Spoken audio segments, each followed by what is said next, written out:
Rumpelstiltskin always says that magic comes with a price. But for this price, you can get a nice piece of jewelry. Use code ONCEPOD for 10% off your first order at Unusual Magic Jewelry on Etsy. Click the link in the description.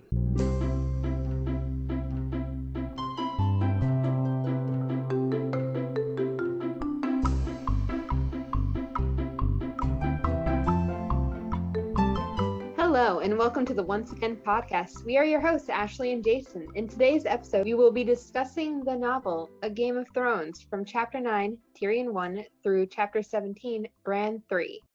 These are the corresponding book chapters to Episode 2 of Game of Thrones, The Kingsroad, with the exception of Daenerys chapters, as they are more spread out in the books than in the show. We will attempt to keep spoilers to a minimum in this episode. However, Jason and I have already read all 5 published books in the Song of Ice and Fire series, so it is possible we may discuss some spoilers in covering the material. So let's kick things off with Chapter 9, Tyrion 1. Our point of view character is Tyrion Lannister, and the location is Winterfell. Tyrion has been reading all night in Winterfell's library when he hears a wolf howl. He gives up on reading, noticing that it is nearly dawn and Septon Chael is asleep. Tyrion wakes him and goes out to break his fast. As he leaves, Tyrion hears Sandor Clegane complaining about how long Bran Stark is taking to die. Prince Joffrey states that at least Bran is dying quietly, but the wolf's howling is disturbing his sleep.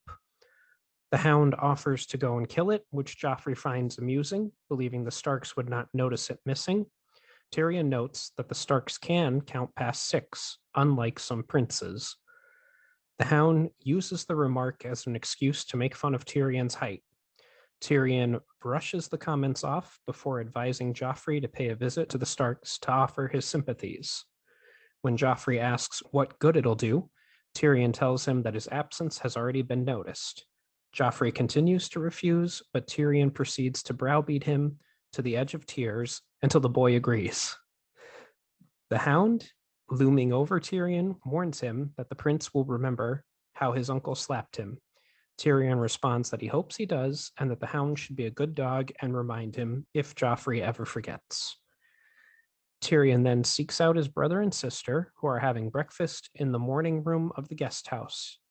He asks if King Robert is still in bed, and Cersei disdainfully explains that Robert has been up all night with Lord Eddard and has taken the Stark's sorrow deeply to heart. Which, it goes against what you were saying earlier in the TV episode about you being like, Robert just wouldn't care if Joffrey didn't go give his, sympathies and condolences, but,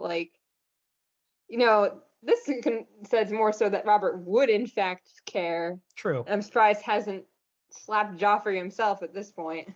Yeah, you're not wrong. Book Robert is a little bit different than show Robert, though. For Book Robert is definitely a little bit more compassionate, yeah, especially towards Eddard, and slightly more of that. How do I want to say it? Like that regal type of person. Like he cares about appearances slightly. Like he knows what he's supposed to do, whereas show Robert just does what he wants to do. So when Jaime adds that Robert has a big heart, Tyrion remembers that during his childhood, Jaime was the only person who ever showed him any affection or respect. In return, Tyrion is willing to forgive Jaime for almost anything. As Tyrion orders his breakfast, Prince Tommen asks after Bran and says he doesn't want him to die. Jaime comments on the name Brandon being unlucky, but Tyrion states this may not be the case, explaining that Maester Luwin thinks that Bran may recover. As he speaks, Tyrion catches the significant glance between Jaime and Cersei. Cersei immediately insists that there is no mercy for Bran to live. When Marcella asks if Bran will be all right, Tyrion explains that Bran will never walk again. Tyrion goes on to say that the wolf howling outside his window may be contributing to Bran's survival. When the window is closed, Bran gets weaker, but his heart strengthens again when it is opened. Cersei responds that the wolves disturb her and are dangerous, but Jaime tells her that the girls' wolves will doubtlessly follow them to King's Landing. Tyrion then reveals to his family that he intends to visit the Wall before returning south.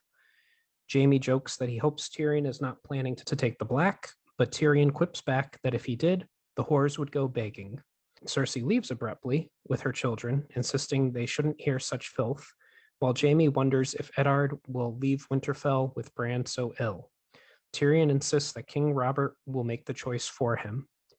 Jaime declares that if he were Eddard, he would end Bran's torment and save him from being a cripple. Tyrion himself, less than able-bodied, advises Jaime not to say as much to Eddard before wondering out loud what tale Bran might tell if he wakes up. Jaime is not amused and wonders aloud about Tyrion's loyalty. Tyrion replies that Jaime knows how much he loves his family.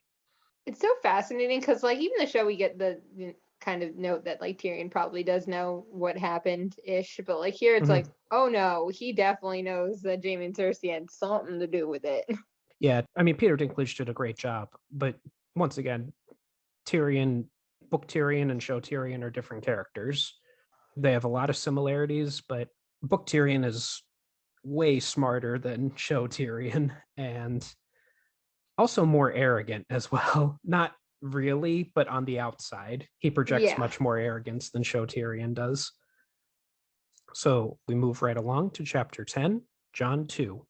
Our point of view character is Jon Snow, and the location is Winterfell. Jon climbs the stairs to Bran's room with Ghost beside him, fearing that it might be the last time. Catelyn is there, having never left Bran's side for close to a fortnight, which has kept Jon away, but now there is no more time.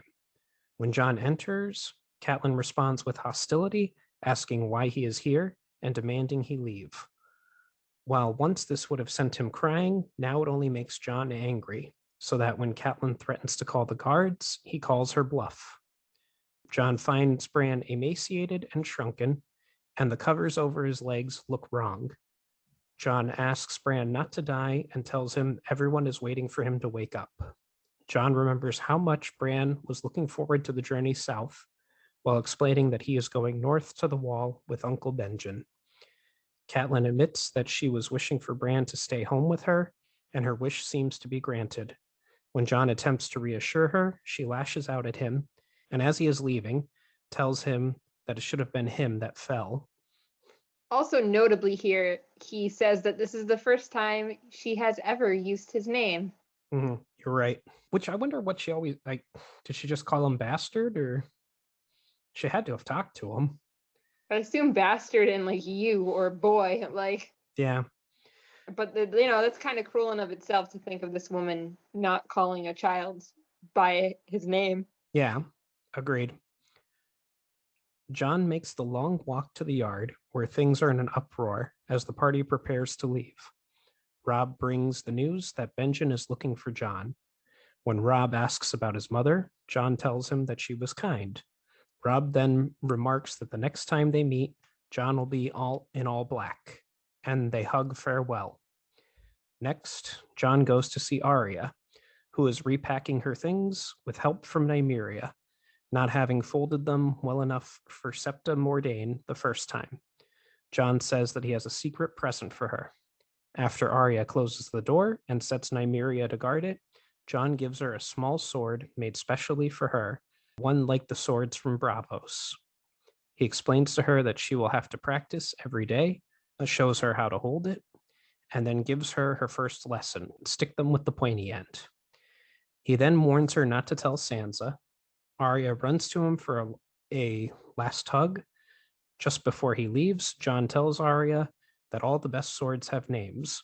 When she asks what her sword's name is, he explains that it's her favorite thing, and then they say it together, Needle. So this scene's a little different from the show. It's, it shows that they're closer than we think. Like we also see that Jon named it Needle, not Arya. Right. And it also reminded me when I was reading this scene, I remember years ago learning about in a very early draft, Arya was the first name that he came up with, but I guess Arya was going to be older, like closer to Sansa's age, or maybe even older than Sansa.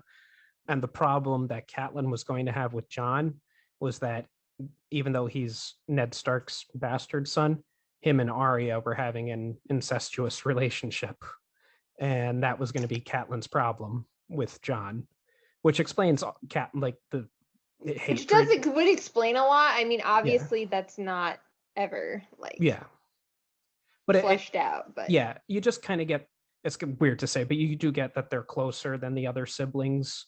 Like obviously, George R.R. Martin didn't go as far as having them having an incestuous relationship, but they are closer than the other siblings. What I will say too is I think having any of the Starks have an incestuous relationship kind of ruin things for later when we, especially because we know Jaime and Cersei, like other families do this. Yeah, the original. And we know that the Starks are kind of supposed to be much more traditional, powerful, like by the books people that wouldn't really fit their vibe enough. The original idea was very, very different and way less complex, I think, than what it came out to be, because his original idea was just going to make Jaime Lannister the overall villain, and he was going to kill everyone. He was going to kill Robert, Joffrey, Cersei, and sit himself on the Iron Throne.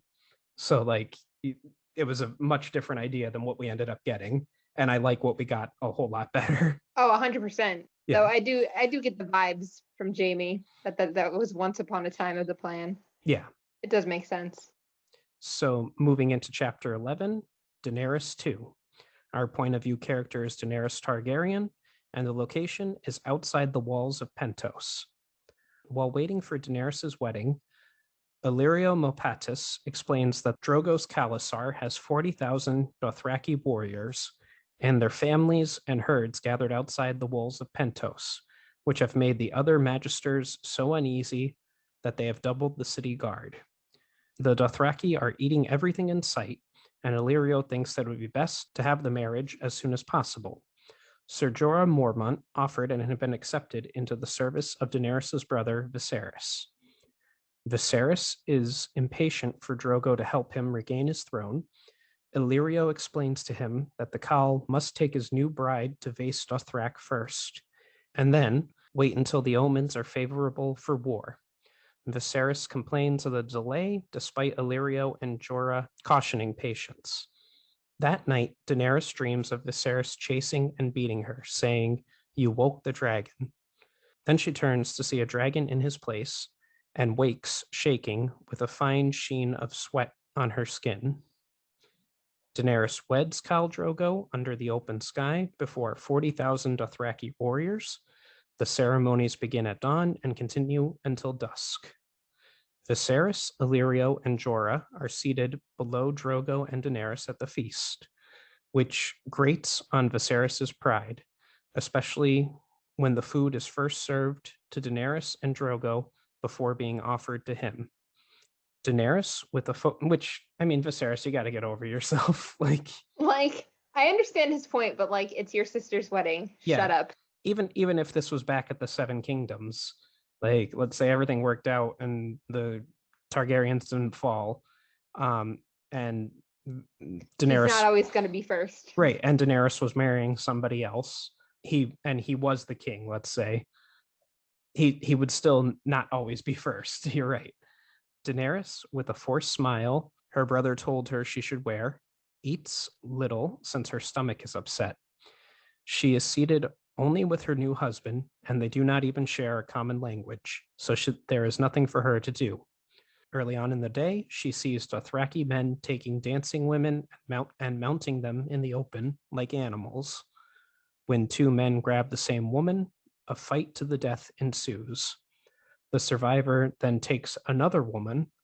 Illyrio has told her that a Dothraki wedding without at least 3 deaths is considered a dull affair. By the end of the day, a dozen men have died, obviously making it an exceptional wedding. It's a good wedding with so many deaths.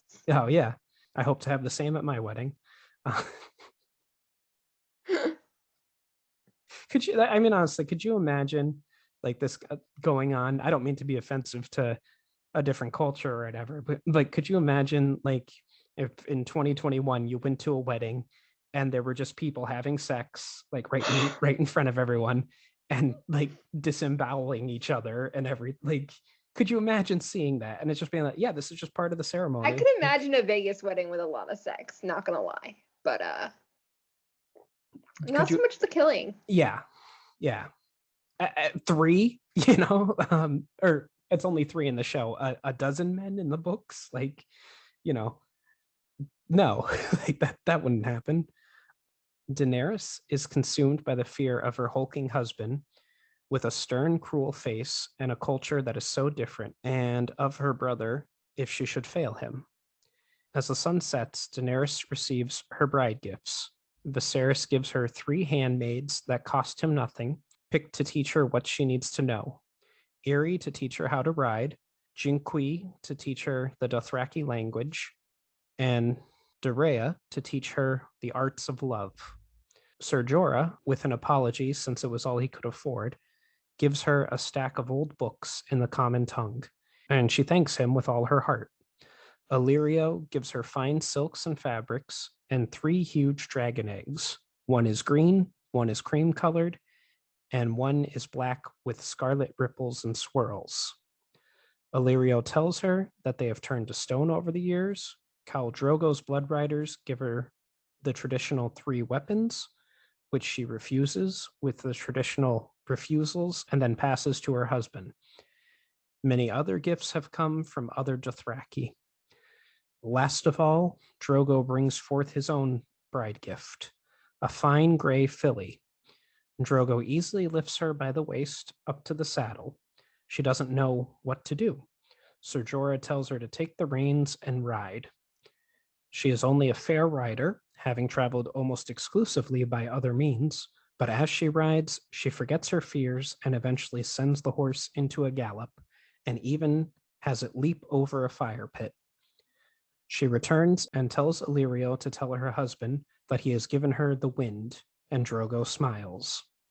Then the sun sets, and Drogo readies his horse. When Viserys warns her to please her husband, lest she will regret it, fear comes back to her. Drogo sets a fast pace, saying nothing. Daenerys rides to rid herself of her fear by remembering she is the blood of the dragon, and the dragon is never afraid. It is dark when they stop at a grassy place beside a small stream. Drogo swings off his horse and lifts her down from hers. Daenerys feels fragile in her wedding silks. She begins to weep, but Drogo says no and wipes away her tears. She asks questions, but all Drogo can say is no. Then he starts softly murmuring to her in Dothraki to soothe her. Drogo sets her down on a rock and sits facing her. And then he starts removing the bells from his hair, and Daenerys helps. Then he indicates that she should unbraid his hair, which takes a long time. Then Drogo undresses her with tenderness and caresses her until she is ready for him. When he bares her breasts, she covers herself with her hands, but Drogo gently pulls her hands away. After he finishes undressing her, he watches her for a while, then begins to touch her face and hair. It seems like hours to Daenerys before his hands go to her breasts. This makes Daenerys breathless, and when he sits her on his lap and asks no, she moves his hand inside her and says yes. And that is a much different scene. Yeah, it's much more rapey in the TV show. Which I don't even know why it has to be that way in the TV show, considering like it works so much better for their relationship. That agreed. This is how it starts out. Like it's much more romantic. Like she actually likes Drogo, to be fair. Like yeah. He's not like just taking quote unquote his right as her husband. Like he's showing her that he wants to care for her and everything. And it's not even because we haven't addressed this yet in the TV show episodes, but there's a couple episodes coming up that in my research for them had scenes added because the original cut of the episode was too short. So you can't even argue that like, oh, it was a time constraint. We made the story simpler. Like, no, they had time to do what they wanted with the character. And that they chose to have Daenerys and Drogo's relationship start off the way that it did. Luckily, it changes, and Drogo's played by Jason Momoa, so you like him, but like Yeah. it started off very differently. Because I think if they just started it off like this, like that's what gives her confidence anyway, is the fact that this man is treating her so kindly, and now she's married to him, and like she's finding herself through this marriage and through her own power as Khaleesi. Yeah. Well, plus two, I'm assuming if you're listening to this podcast, you've watched the show or read the books, but so spoiler, but Drogo's not long for this world. And there's a lot of theories floating around about why he wanted to marry Daenerys, which we never really get the answers to. But it has something to do with her Valyrian blood. And yeah, definitely. And so he wouldn't like treat her like this thing that he owns. He would treat her with respect and tenderness and everything. So Do you think we'll ever actually get an answer, like from something or someone down the line, as to why he specifically wanted to marry somebody of Valyrian blood? Like, possibly. is it possible we get that somewhere? I would guess what could happen is that there's going to be other Dothraki that theorize it, and one of them might have the right answer. Like we're not, well, I shouldn't say we're not going to get Drogo again, because maybe she'll have a vision of him or something, and that'll be the truth. But yeah, I don't know. I think we will get an answer as to why. Obviously she's beautiful, but there was more to it than just that. It has to be more to that, because they specifically mentioned Valyrian blood. Like, I know that's something Illyrio mentioned, like, oh, he'll like your sister. You want to show her Valyrian features, like. Right. Yeah. Because Drogo could literally have any woman that he wants. He's a Dothraki. And it's definitely more common for the Dothraki to take their own people and take slaves more so than take a wife like this. That's right. So let's move on to the next chapter, which is chapter 12, Eddard 2. Our point of view character is Eddard Stark, and the location is the Barrowlands between Winterfell and Moat Cailin. Ned is woken before dawn to find his horse saddled and King Robert waiting. When the king claims to have urgent matters of state to discuss, Ned invites him to come inside. Robert refuses, claiming that the camp is full of ears, so Ned dresses and mounts up. Robert sets a hard pace, and soon the pair leave the Kingsroad to ride through the Barrowlands. They do not stop until dawn, miles south of the main party. Exhausted by the ride, Robert complains of the glacier pace of Cersei's wheelhouse and jokingly suggests that he and Ned run off to live as vagabond knights. Ned laughs and reminds Robert of their duties and that they are no longer the boys that they once were. Robert jokes that Ned was never the boy that he once was, and then tries to recall the name of the woman that Ned fathered with Jon Snow. Ned provides the name Wyla, but coldly refuses to say more about her. Do you want to discuss this now, or should we wait until the end of the episode? I think we should just talk about it now. Okay. So, again, spoilers, but Wyla is the name of the wet nurse that Ned came back from Starfall with when he came back with Jon Snow. Yeah. So if you don't know what a wet nurse is, it's basically a woman who either has children or was going to have children and lost them, and she provides her milk to people who need, like babies who need milk. Yeah. But yeah, that was the name of the wet nurse. So it's a name that he could think of and associate with Wyla. And some people do theorize that Wyla was Jon's mother, but I don't personally. I know you don't. I know that. I definitely think that's just a name that he's like, we're just gonna pull this name because it's based off an actual person. There's some logic as to why it would be her. Yeah, and it's something people won't necessarily question, especially even if Robert. They question it a little, yeah. But moving right along, Robert finally gets to the business at hand. A message from the eunuch Varys, his master of whispers in King's Landing. Ned reads the message with some trepidation, thinking of Lysa Arryn and her terrible accusation, but finds that it concerns the wedding of Daenerys Targaryen to Khal Drogo. When Robert explains that the information has come from Ser Jorah Mormont, Ned takes offense, recalling Mormont as a fugitive who fled the king's justice after selling poachers to a Tyroshi slave in defiance of the law. The news of the wedding does not worry Ned, but when Robert angrily suggests an assassination attempt, he is not surprised. Since the days of the rebellion, Robert has held a hatred for the Targaryens that seems a madness to Ned.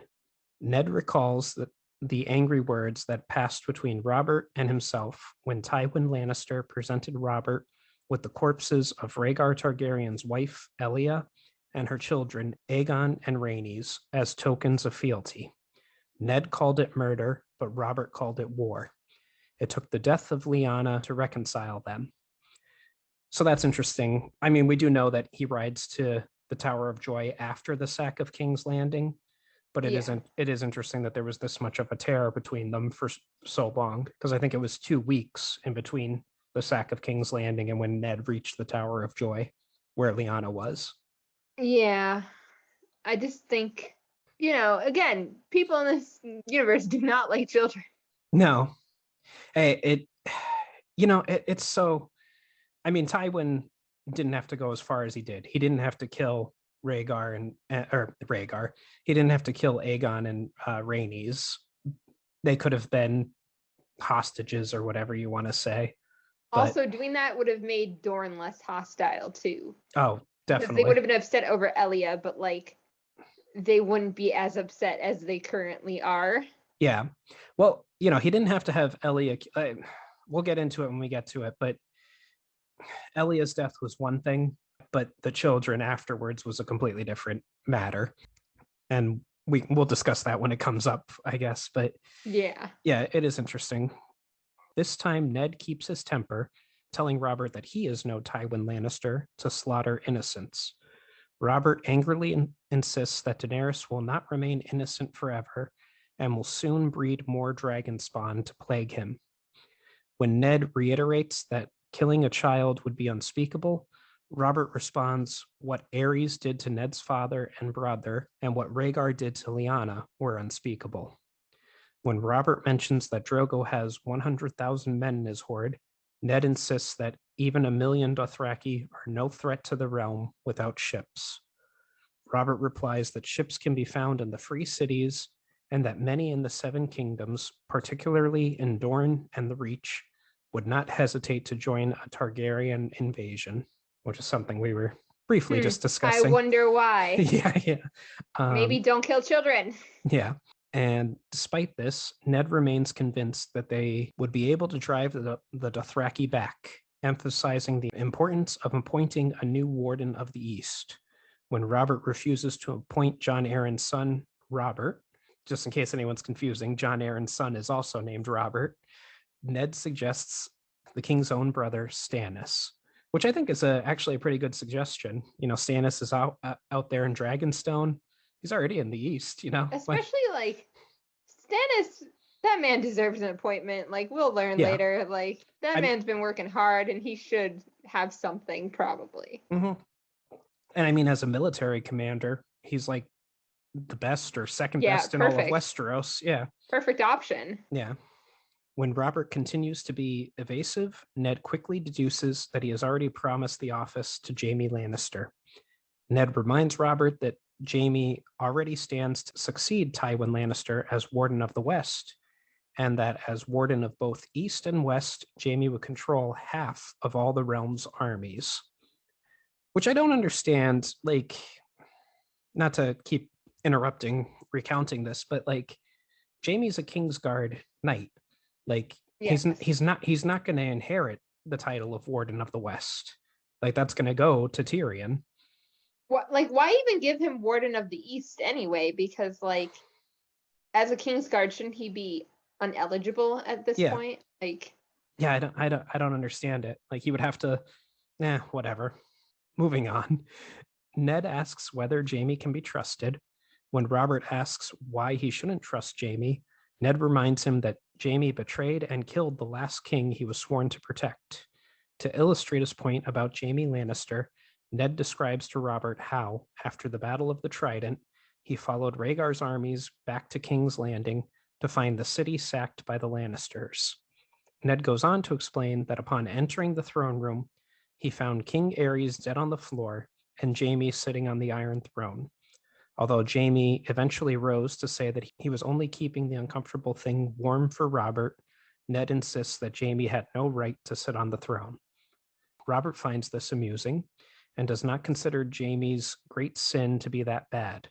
He gallops off, but Ned pauses, despairing of ever keeping Robert from making mistakes. He still believes that he should be in Winterfell with his wife and Bran. Finally, resigned to not being able to be where he belongs, Ned follows his king. So, moving right along, we get to chapter 13, Tyrion 2. Our point of view character is Tyrion Lannister, and the location is north of Winterfell on the way to Castle Black. After a fortnight riding north from Winterfell with Benjen Stark, Jon Snow, and 2 of his own retainers, Tyrion is amazed by the enormous size of the north. Although he knows the maps of the region as well as anyone, the land itself is quite another thing. It has grown colder, quieter, and far lonelier further north they have gone, and the Kingsroad has narrowed down to a wild track. 3 days out of Winterfell, the farmland has given way to a dense, dark forest of the Wolf's Wood. There they meet up with Yoren, a brother of the Night's Watch, accompanied by 2 peasant boys condemned to join the Night's Watch. That night, Tyrion notices Jon looking at their new companions with dismay and feels sorry for the boy who has had such a hard life chosen for him. Tyrion feels less sympathy for Benjen Stark, who apparently shares his brother's distaste for Lannisters, and seems intent on making Tyrion's journey north as uncomfortable as possible. However, Tyrion does take a small bit of revenge when he accepts a tattered old bearskin cloak from Benjen, a gift Tyrion thinks Benjen did not expect him to accept and is probably regretting. I found that part pretty humorous. Like Benjen offers, because he sees Tyrion's cold and he's like, "Oh, do you want this, bearskin cloak to keep?" And Tyrion was like, "Of course I'll say yes. "Oh, I yeah. want to be warm." Yeah, thank you. And then Benjen's just like, "Oh, I was going to use that." But by the 18th night of their journey, the inns and settlements had long since disappeared, forcing the party to make camp. Being too small to help, Tyrion, as is his custom, goes away from the camp with a book about dragons, one of several he brought with him from Winterfell. Tyrion has always been interested in dragons. He remembers seeking out the dragon skulls in King's Landing the first time he was there. He recalls having a torch with him when he discovered the skulls and having the sensation that they seemed to like it when he touched the torch to them. There were 3 skulls much larger than the others, and one of the skulls could have swallowed a mammoth whole.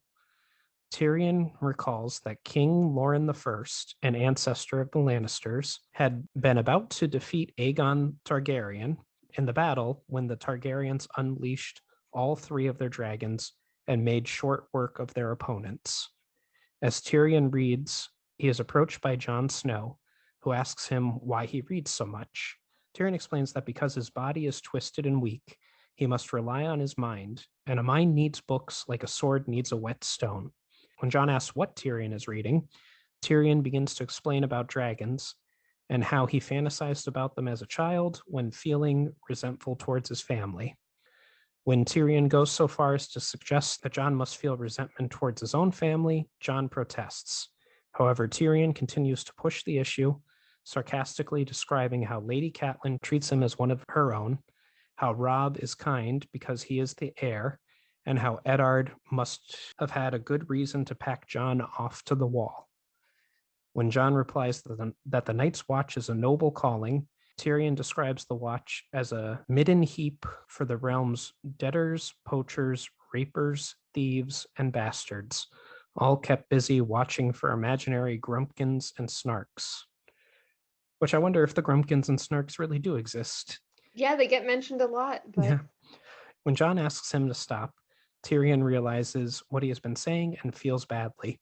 Reaching out to comfort Jon, he is attacked and knocked down by Jon's direwolf ghost. Unable to get up on his own, Tyrion is forced to apologize to Jon before receiving help. When Tyrion questions why the wolf attacked, Jon jokes that Ghost must have mistaken Tyrion for a grumpkin, which amuses them both. Having calmed down, Jon asks Tyrion if the things he said of the Night's Watch were true. When Tyrion says yes, Jon accepts the truth grimly. The two share some wine and return to the camp for a supper of squirrel stew. Tyrion is the last to retire, and Jon has the watch. So this scene's different than in the show. It's much longer. Yeah, it really gives us Tyrion and Jon kind of having a friendship building slowly. Agreed. Especially in that they're both kind of the unwanted person in their families. Yeah. We also get a lot of talk of dragons here. Yes, which for some fans just must really make them when they hear it, because it's these two characters that people like to theorize are both Targaryens. But let's move on. Chapter 14, Catelyn 3. Our point of view character is Catelyn Tully, and the location is Winterfell. 8 days after Eddard and the others have left Winterfell, Catelyn is still sitting at Bran's bedside in her fragile mental state. Maester Luwin comes to tell how much the king's visit has cost them, but Catelyn is not interested in looking at figures. Regardless, the Maester continues to speak of replacing provisions. Catelyn insists that the steward can worry about such matters. Luwin reminds her that Vanyan Poole went south with Lord Eddard and needs to be replaced, along with a number of other positions. Catelyn is outraged that he can think of such trivial things when Bran is dying until Robb arrives to take charge of the appointments. I do want to say, because as they're like listing everything that needs to be replaced, Eddard took everyone pretty much. Yeah. Like, he left no one. He was like, yeah, our son is dying in bed. I'm going to leave you with the kids that are left. And Maester Luwin and like a handful of other people, like Old Man and Hodor, okay? And a Greyjoy. Yeah. You don't need anybody else. Bye. It is so weird that he took all these people when he's going to King's Landing. Like, it's not like there aren't people there already and he couldn't hire someone. If like, I understand taking his guards and whatnot like that. I understand taking like the main core people that you need. Like, yeah, he needs his like guards and stuff, but surely you'd be better off finding like other positions in King's Landing with people who know King's Landing. Agreed.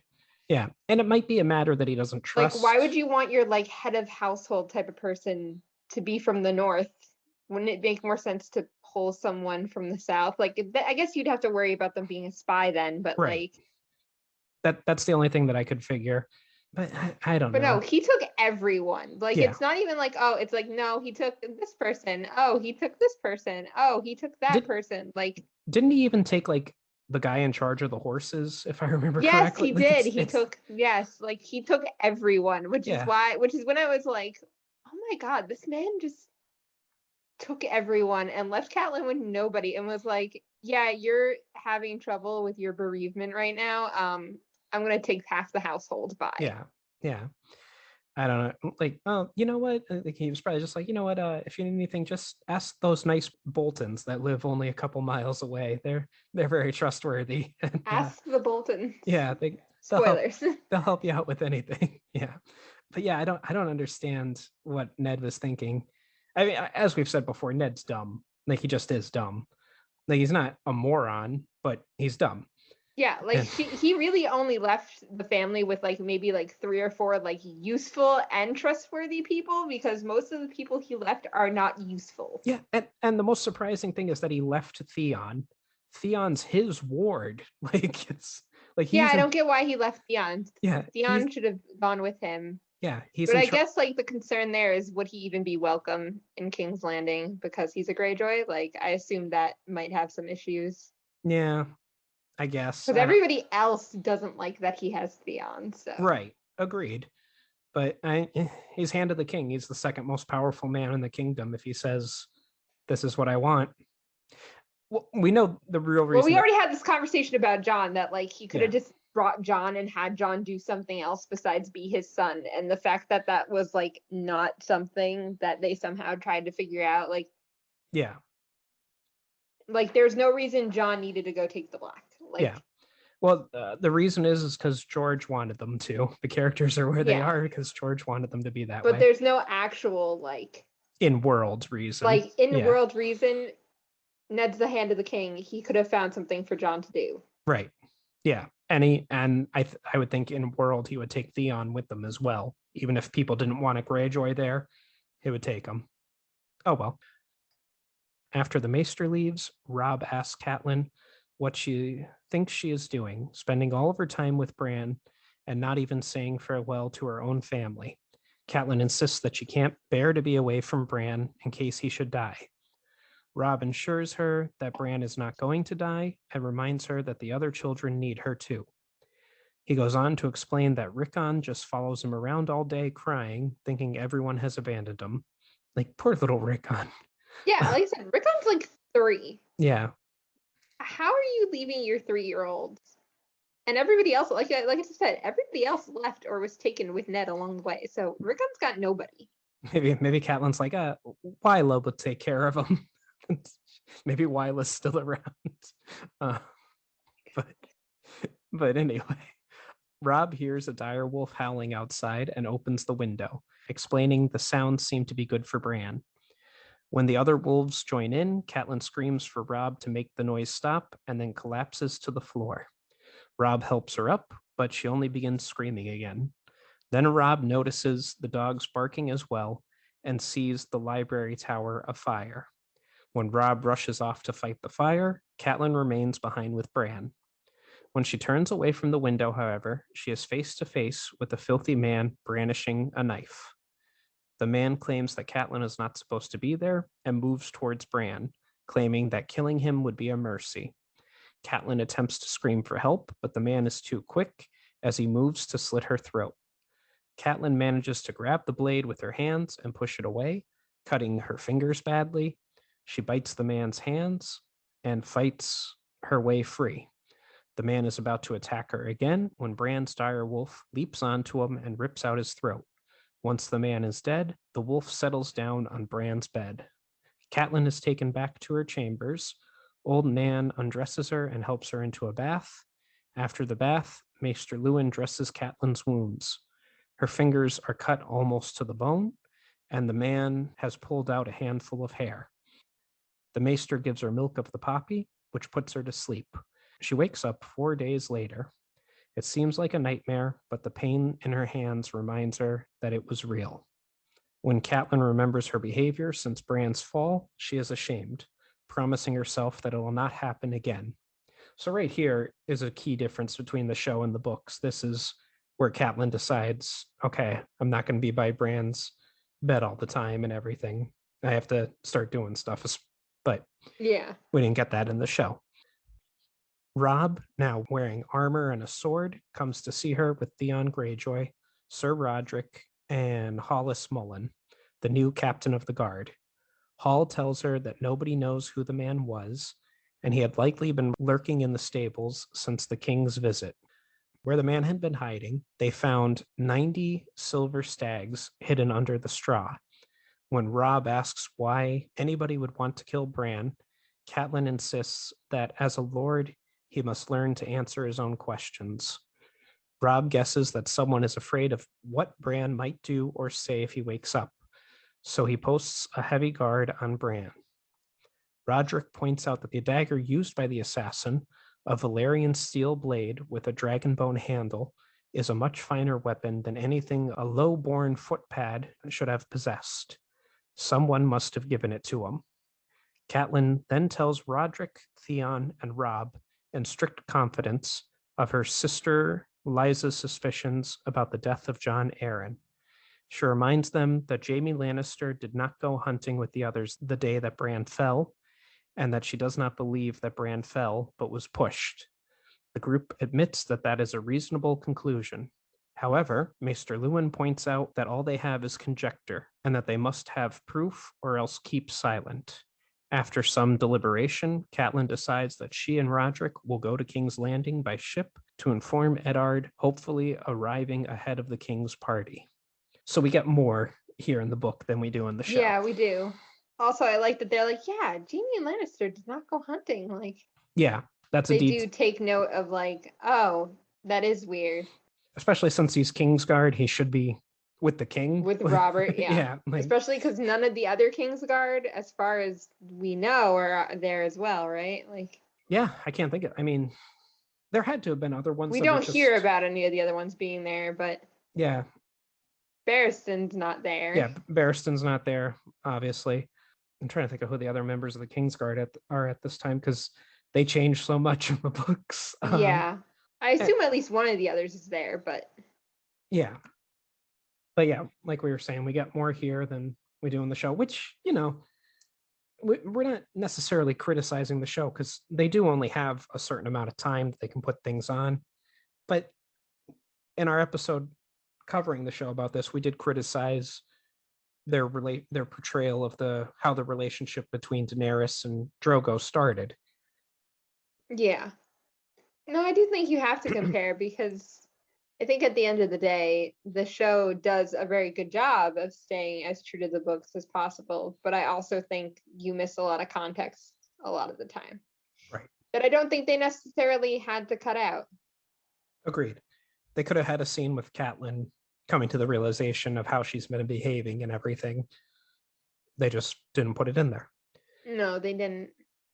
Also, I don't even think in the show that they mention that they're traveling by ship specifically. They don't. In fact, they go on land, which is like, which doesn't make any sense. Yeah, how did they get, like, I guess 2 people could ride faster than 300 or whatever, but even still, well, they imply that they're like gonna ride through, be cutting through the woods, so they're not going to be taking the Kingsroad, so they're not going to go the long way, basically. But I'm like, still, the party has like 2 weeks ahead of you. Agreed. Yeah. Oh well. Like, if they had left literally a day or two after, I'd believe it. Yeah. Where I think being like, oh, they rode really hard and then they got on a ship to beat them, like that I can like believe is possible. Agreed. So moving along, we get to chapter 15, Sansa 1, which I feel like I should admit right now, Sansa is my least favorite POV character in the books. I don't know. She's everyone's least favorite POV, to be honest. Okay. Especially, I feel like for a while, the later you get into the series, you're just like, oh God, we have another Sansa chapter. Yeah. Like, I literally, like, I need some vodka to deal with this. This isn't a good time. When I was reading the books, I'd be like, okay, who's the chapter after Sansa? Tyrion? Okay, let's get through the Sansa chapter so I can get to Tyrion or whoever, John, whoever it was. Yeah, she's not a fun person to read from her perspective, because she's not the greatest person herself. No. But she also doesn't have a lot going on story-wise at a lot of points. So like, she has tedious. It's very tedious. Yeah. A lot of her chapters, because it's like, oh, we're just listening to Sansa be a lady. Yep. She has her mother's looks and her father's brains. So let's move right along. Chapter 15, Sansa 1. Our point of view character is Sansa Stark, and the location is the inn at the crossroads near the Ruby Ford. Sansa is having breakfast with Septa Mordane in an inn near the Trident. When Sansa feeds her dire wolf lady under the table, the Septa says that although Sansa is a good girl, she is as willful as her sister Arya when it comes to her dire wolf. The Septa informs Sansa that they have been invited to ride in the wheelhouse with Queen Cersei and Princess Marcella. Sansa has been looking forward to this for a week, hoping for a chance to be with Prince Joffrey, which is something I didn't think about. Poor Septa Mordane, like, she already had to deal with how rambunctious Arya is, but now both girls have dire wolves. Like, it's like, oh. Yeah, Septa Mordane is like, you, Ned Stark.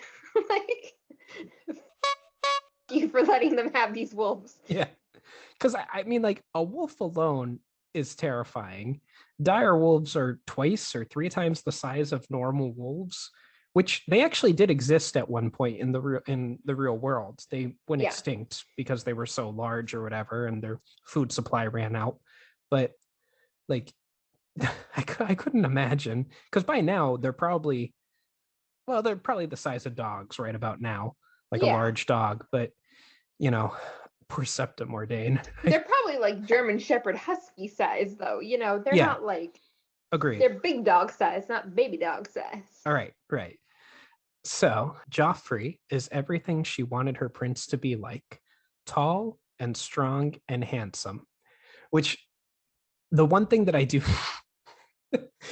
Ashley was making a vomiting face. Gagging faces. Yeah, gagging face. Sorry.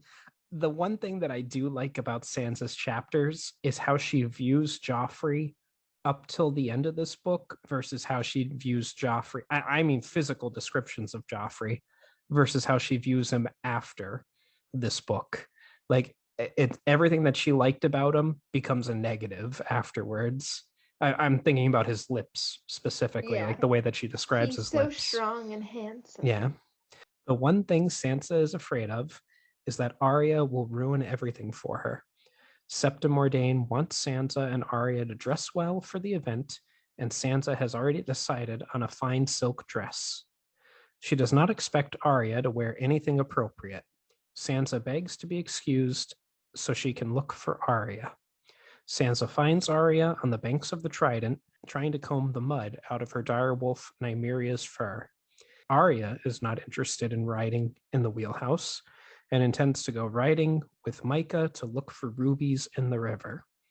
Just to give a little backstory to that, because it's not in the summary, during Robert's rebellion, he fought Rhaegar Targaryen at this location, and Rhaegar's chest piece was inladen with rubies. And when Robert killed Rhaegar, he hit his chest piece so hard that all the rubies popped out of it. And so, yeah, people look for Rhaegar's lost rubies in this river.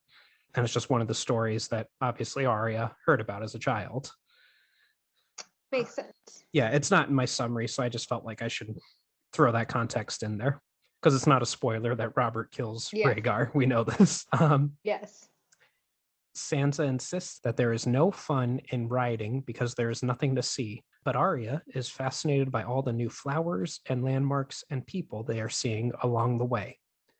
Sansa informs Arya that she has to come, asking why anyone would want to ride a stinky horse when they could ride in the wheelhouse on pillows while eating lemon cakes and keeping company with the queen. All I'm saying is I agree with Sansa on the lemon cakes. Like, fair enough. I don't want to be riding the horse. I want to be inside eating lemon cakes. Tell you what, I wouldn't mind spending some time in the wheelhouse with Cersei. If she would even give you the time of day, you're not Jaime Lannister. No, sorry. I'm not Jaime Lannister. I'm not. No, I can't remember their names. It's fine.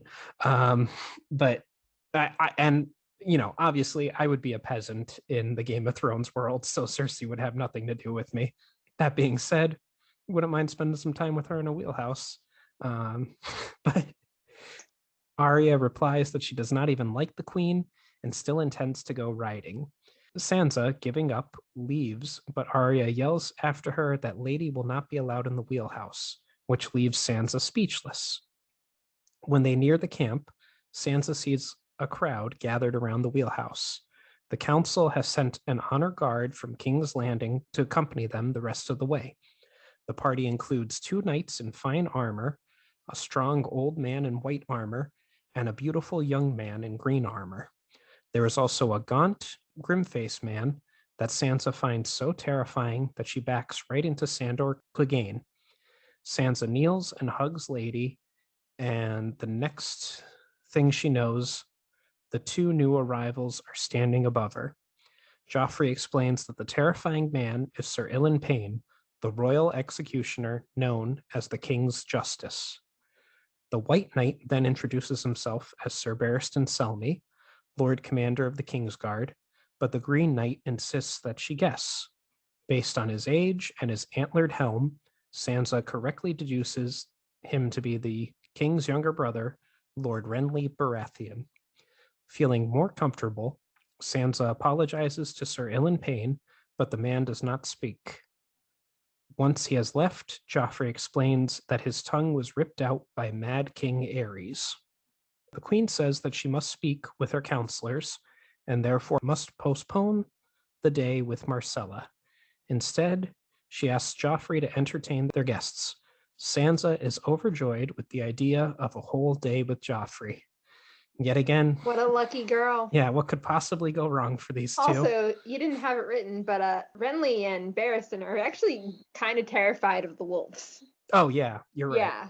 I forgot Which to just put goes to show you that they must be huge by this point. Mhm. And that they're like, do we need to kill these wolves? Like, why are there just wolves chilling here? Yeah. So Sansa offers to do whatever the prince wants. And when Joffrey suggests that they go riding, Sansa gushes over that she loves riding. Yeah. Sure you do, girl. Yep. You weren't just complaining to Arya about how disgusting it is or anything. You know, what is she, 12 years old? I got to give her a break. The love of her life wants to go riding. So, Yeah. of course, she loves riding. It's her first crush, all right. Joffrey then suggests that it would be best to leave Lady and his dog, Sandor Clegane, behind. When Sansa questions leaving Clegane behind, Joffrey brandishes his sword, Lion's Tooth. What a name. Yeah. They ride along the river, exploring the countryside until they draw near to the battlefield where King Robert defeated Rhaegar Targaryen. Then they hear an odd sound, like wood clattering, coming from nearby. In a nearby clearing, they find a boy and a girl play fighting with sticks. The boy, taller and older than the girl, is winning.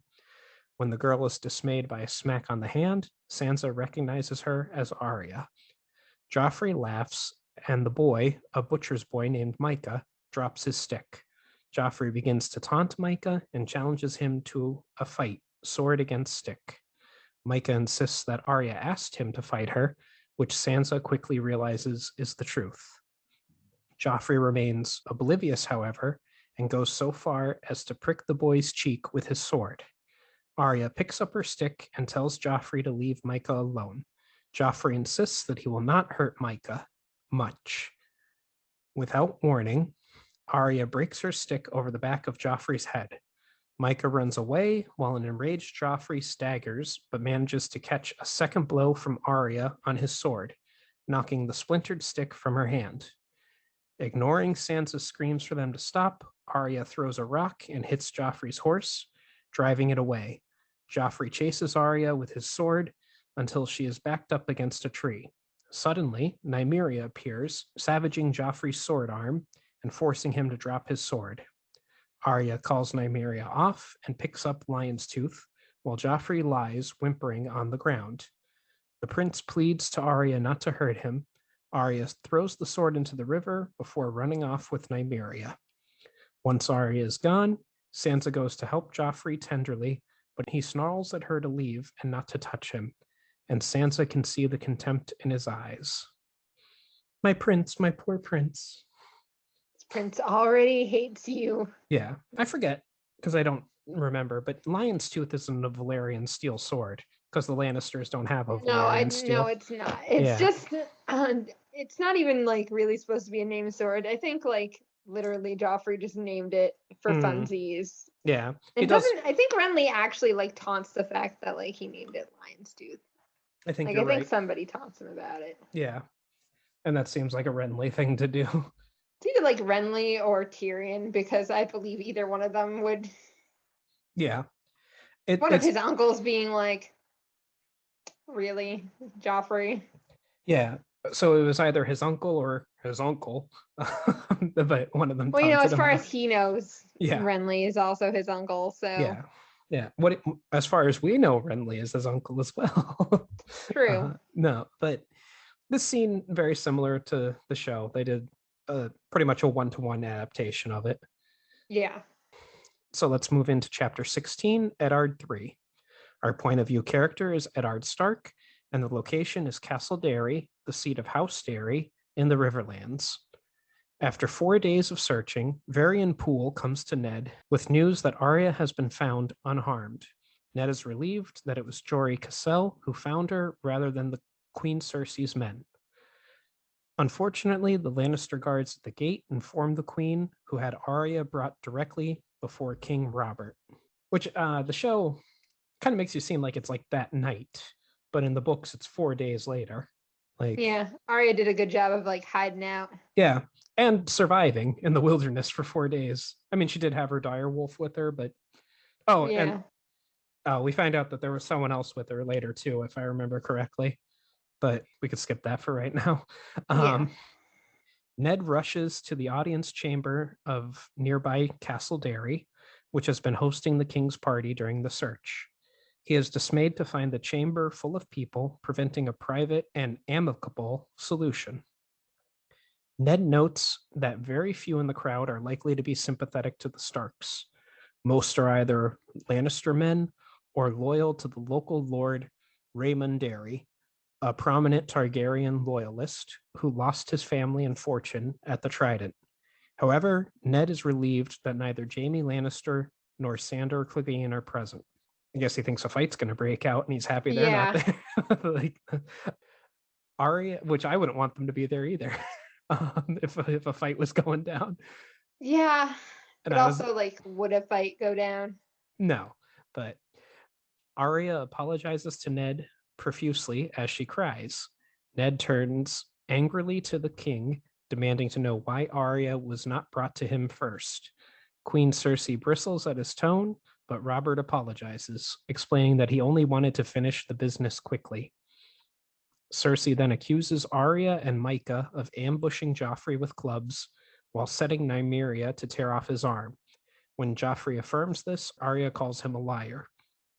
After the king has listened to Arya's side of the story, Lord Renly begins snickering, love Renly, and asks Joffrey how a skinny 9-year-old managed to disarm him with a broom handle. When Joffrey recounts a different... Good question. Yeah. When Joffrey recounts a very different story, King Robert is exasperated. Ned reminds the king that Sansa was also present and has Sansa brought in to testify. However, Sansa, torn between her family and her love for Joffrey, claims she doesn't remember. This infuriates Arya, who lunges at Sansa. Cersei uses this as an example of how wild Arya is and insists she wants Arya punished. King Robert, even more exasperated, orders Ned to discipline Arya while he will discipline Joffrey. Unsatisfied, Cersei demands that Nymeria be killed and offers 100 gold dragons for her pelt. However, since Nymeria has disappeared, Cersei demands the skin of the other dire wolf. When Ned protests, Robert only responds that a dire wolf is not a pet and that the girl can be happier with a dog. Sansa, who has her father's brain, finally realizes that they are talking about her dire wolf and goes crying to Ned. In a final attempt to save her dire wolf, Ned insists that the king execute the wolf himself, but Robert only walks away. Ned refuses to let Ilyn Payne do the task.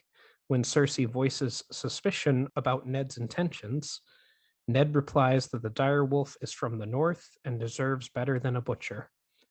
With Sansa's cries in his ears, Ned goes to Lady. As he sits beside the wolf, waiting for his sword, Ned considers the names his children chose for their wolves and finds that Sansa chose a good name for her well-behaved wolf. After the deed is done, Ned commands 4 guardsmen to return Lady's body to Winterfell for burial, insisting that Cersei will never have her skin. As he is returning, Sandor Clegane and his riders come back from the hunt. Clegane states that while they didn't find Arya, they did find her pet and drops a corpse at Ned's feet. As he bends to uncover the corpse, Ned wonders how he will tell Arya. However, rather than Nymeria, the body turns out to be Arya's friend Micah, cut down from horseback.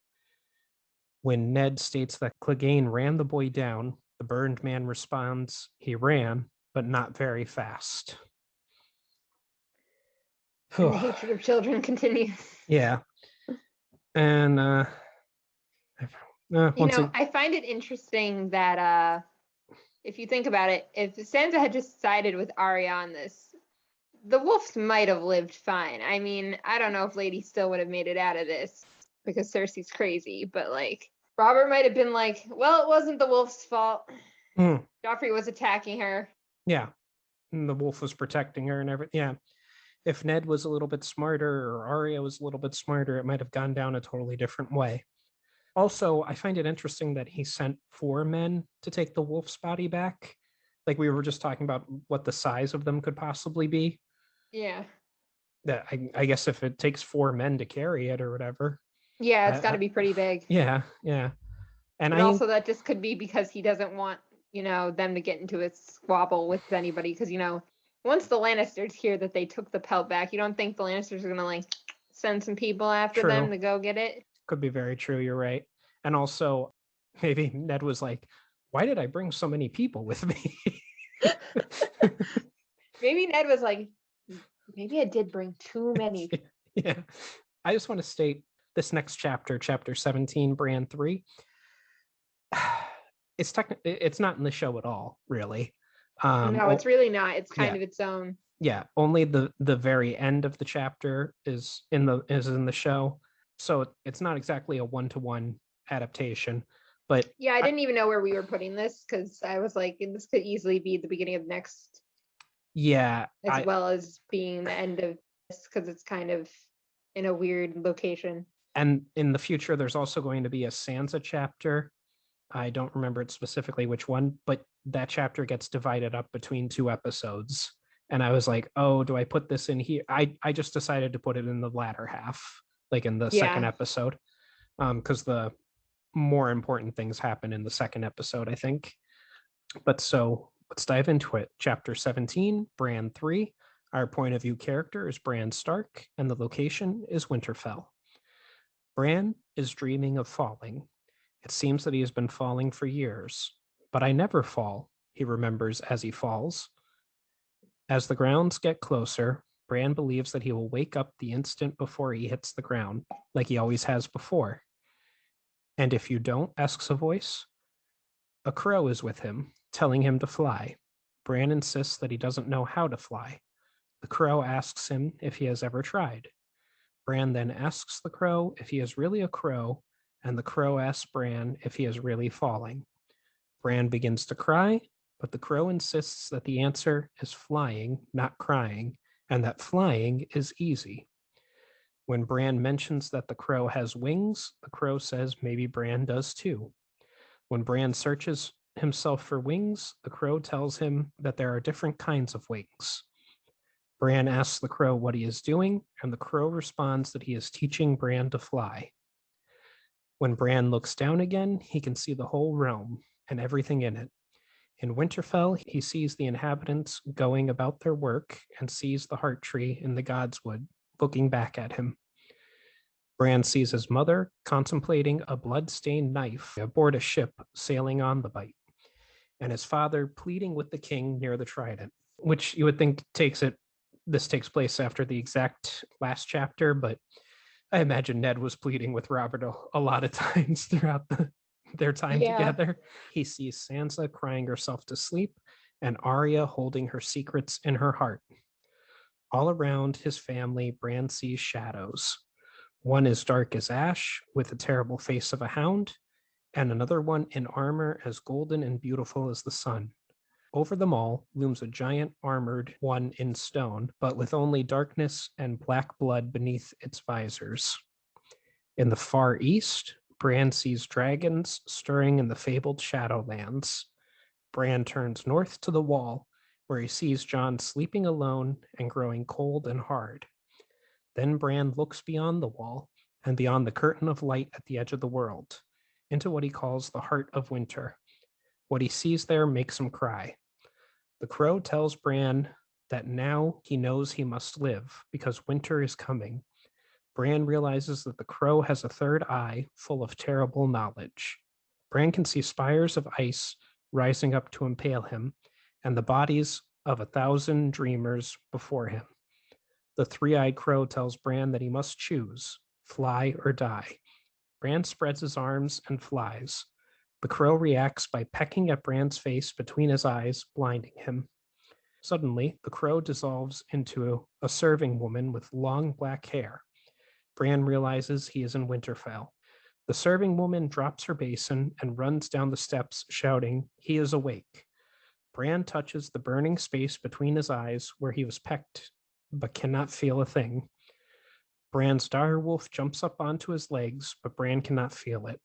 When his brother Robb arrives, Bran looks up at him calmly and says, "His name is Summer." Whew. What a chapter. Yeah, it is quite the chapter. Yeah. I mean, we got the others in the prologue, but this is the first thing that's like, what's going on here?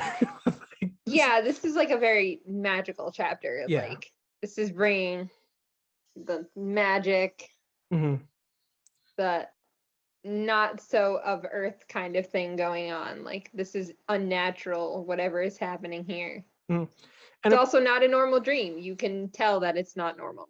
Right. And it does bring in, like, one of the things that I love that George does so well is, while this is fantasy and everything, he does bring in ideas from our world, like the whole third eye, opening your third eye for knowledge and everything. That's a concept from our world.